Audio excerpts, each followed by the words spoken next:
আবু হুরায়রা বিশ্বনবী যত হাদিস বলতেন সব মুখস্থ করে ফেলেন। 5000-এরও বেশি হাদিস তিনি বর্ণনা করেছেন। পড়েন আল্লাহু আকবার।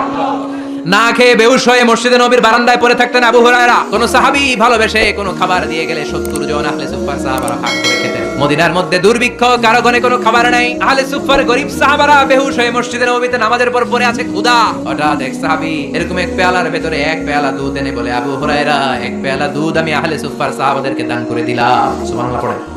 আবু হুরায়রা অনেক চাচ্ছে পুরো দুধটা আমি খেয়ে ফেলবো, কিন্তু বিশ্বনবীর অনুমতির দরকার আছে না নাই? বিশ্বনবীর কাছে গেলেন, ইয়া রাসূলুল্লাহ, দুর্ভিক্ষ, ক্ষুধার জ্বালায় আমরা বেহুশ। আহলে সুফফার 70 জন পাগলের মতো শুয়ে আছে, নবী খাবার নাই। এক পেয়ালা দুধ এসেছে গো নবী। বিশ্বনবী বললেন, সবাইরে ডাকো। আবু হুরায়রা মনে মনে ভাবছিল ওনারে খাইতে কইব। আবু হুরায়রাকে হায় হায় কি হইলো, সবাই চলে আসতো তো কিছু পাবো না ভাগে। কিন্তু বিশ্বনবীর অর্ডারে কিছু করার সুযোগ নাই, সবাইরে নিয়ে বসলেন 70 জন। সুবহানাল্লাহ।